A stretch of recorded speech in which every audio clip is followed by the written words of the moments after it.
So the trilithon stones, 3 stones, 900 tons apiece, or 800 metric tons. They were lifted and stacked approximately 30 feet off the ground. And when I say stacked, they were perfectly lined up. No human temple needs a foundation built from 1,650-ton stones. No human structure requires blocks so massive that our strongest modern cranes can barely lift them. Baalbek has the largest stones that were ever cried in human history.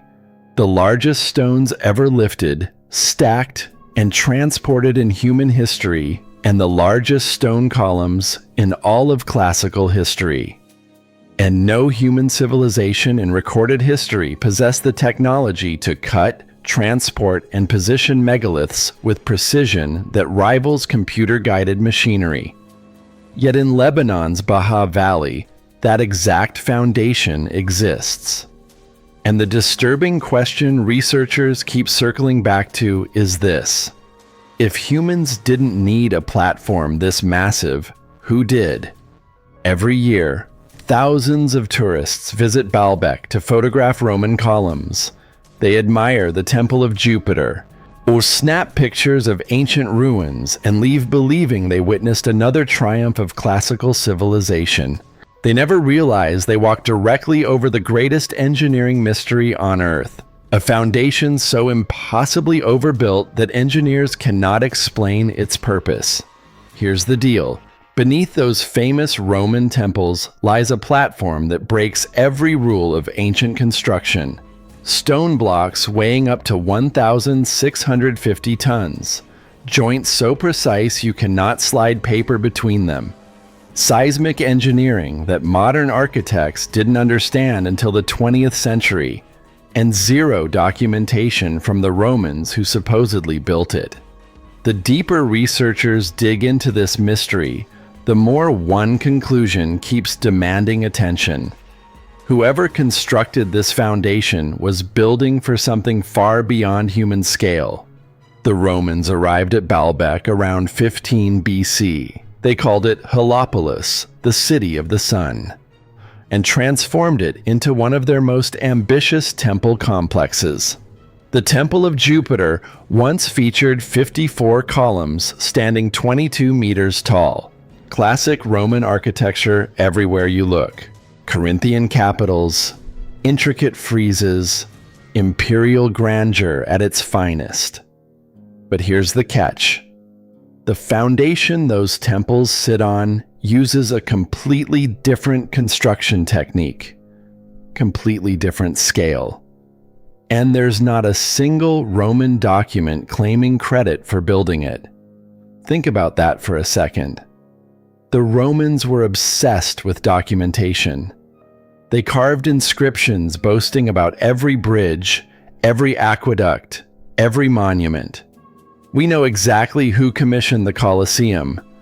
We know Hadrian rebuilt the Pantheon around 126 AD. Roman engineering pride was legendary, almost obnoxious. So where are the records for moving stones 10 times heavier than anything else in Roman history?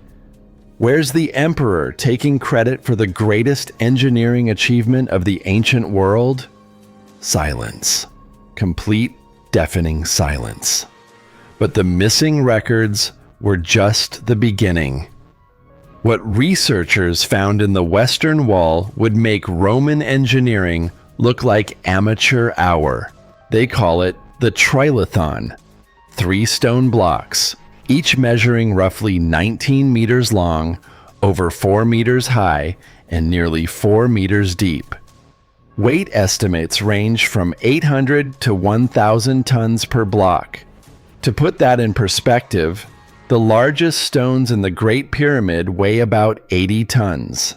Stonehenge's famous megaliths clock in around 25 tons. The trilithon blocks are 10 times heavier than the pyramids, 40 times heavier than Stonehenge. And get this, they're not sitting on the ground.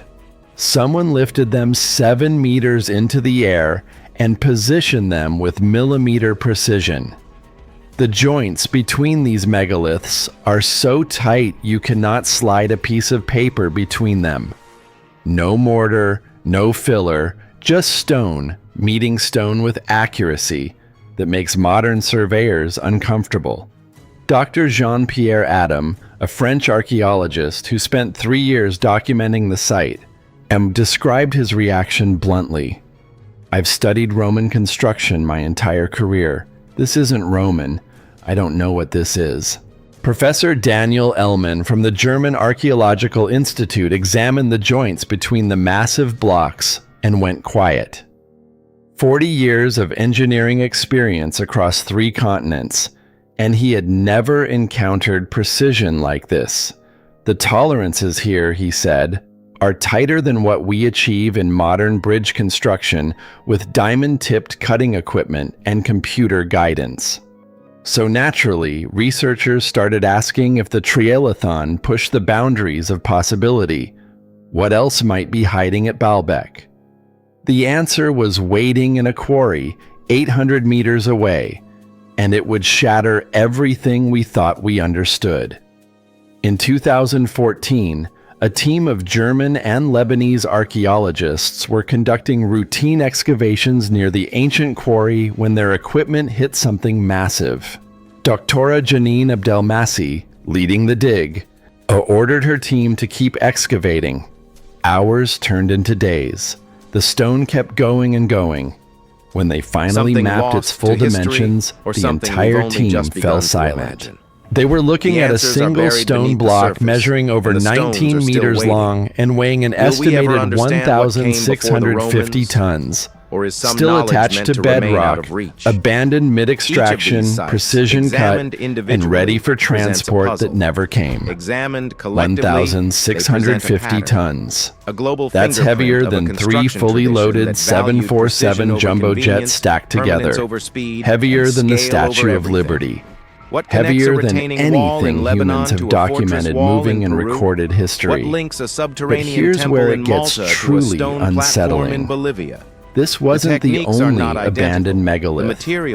Nearby sat the famous stone of the pregnant woman, another 1,000-ton block left behind for millennia, and beneath the 2014 discovery, a third massive stone, even larger than the first.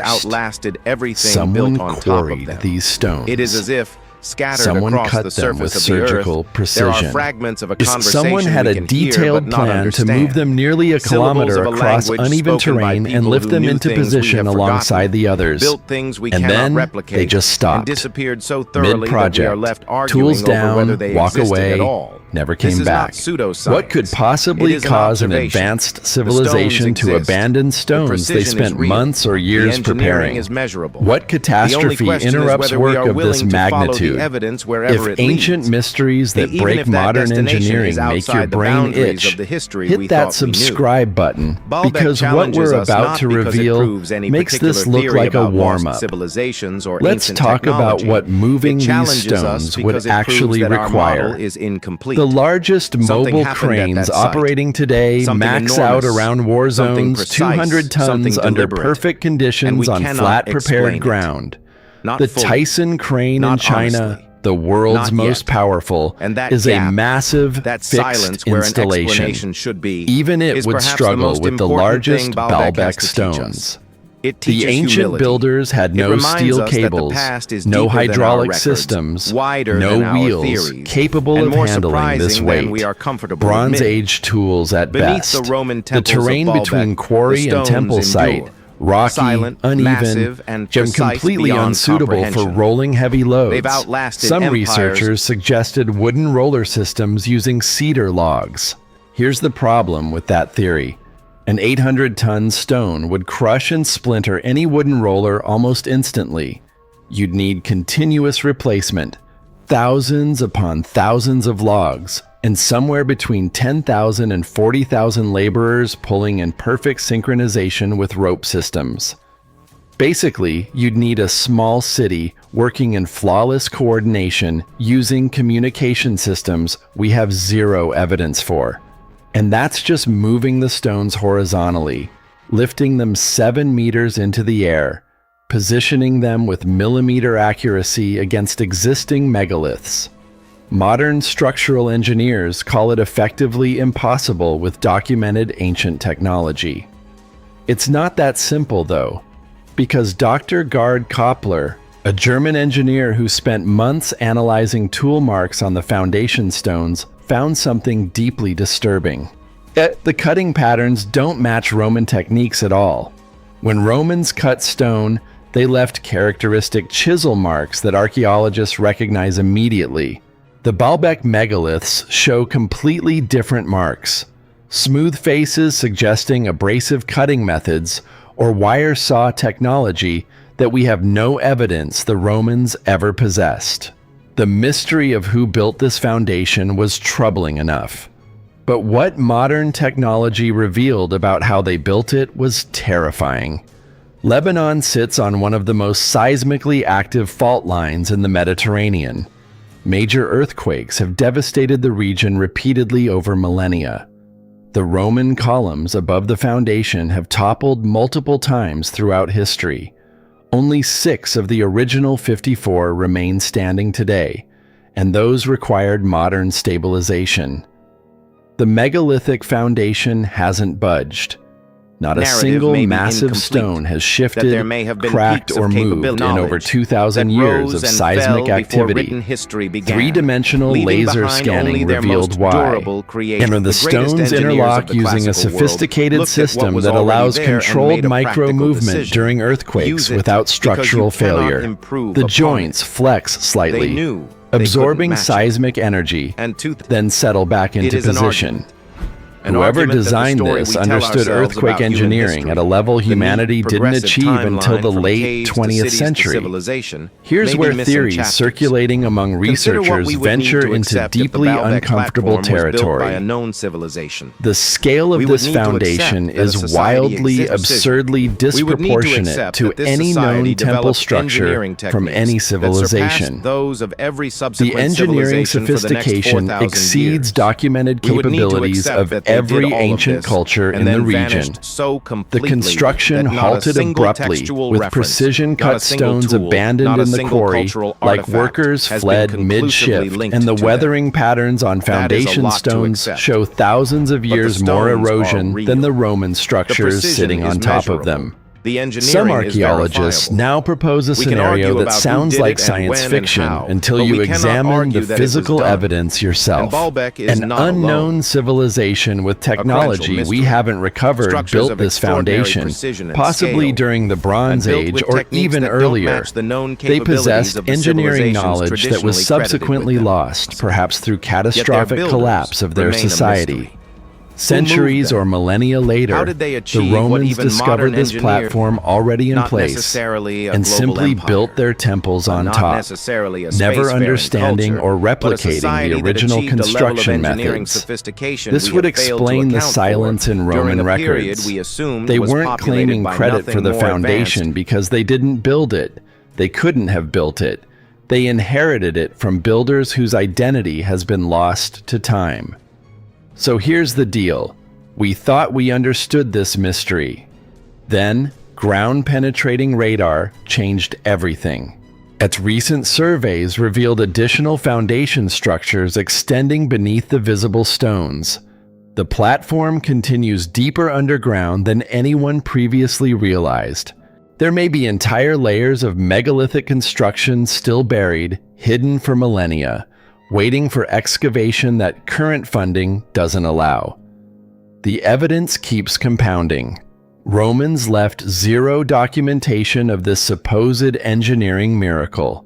Construction techniques don't match anything Roman found anywhere else in their empire.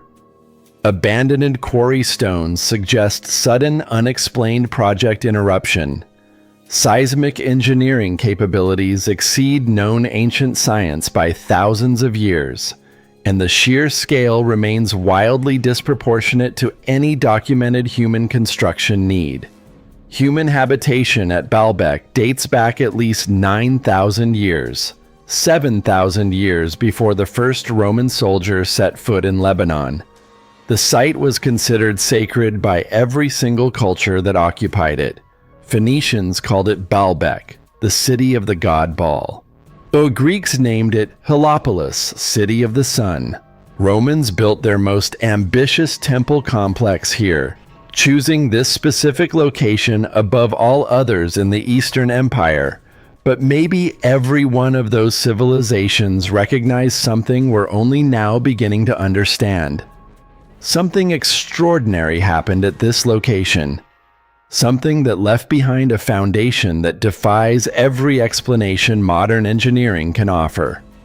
You can visit Baalbek yourself. Touch these stones with your own hands. Run your fingers along joints tighter than modern manufacturing tolerances allow. Stand beneath blocks heavier than anything humans have documented moving in all of recorded history. Feel the weight of a mystery that every engineer who studies it admits cannot be solved with our current understanding of ancient capabilities. The precision is measured and verified. Yeah, the impossible weights are documented and confirmed. The engineering sophistication is analyzed and proven. And the greatest mystery isn't how they move these stones. It's what they were building that required a foundation of such inhuman scale. What structure could possibly need blocks that our strongest cranes struggle to lift? What purpose demands a platform engineered to survive earthquakes for millennia? A foundation that by every measure of logic, engineering capability, and proportion was never meant for human temples at all. So, here's the question that should keep you up tonight. Were the Romans building on someone else's ancient work? And if so, who possessed technology that makes our most advanced construction equipment look primitive? Who understood seismic engineering thousands of years before modern geology existed? What were they constructing that required the largest worked stones in human history? And most disturbing of all, what happened to them? Drop your theory in the comments. If you want more history that refuses to make sense, smash that like button and subscribe, because Baalbek isn't the only place where the official story completely falls apart. We're just getting started.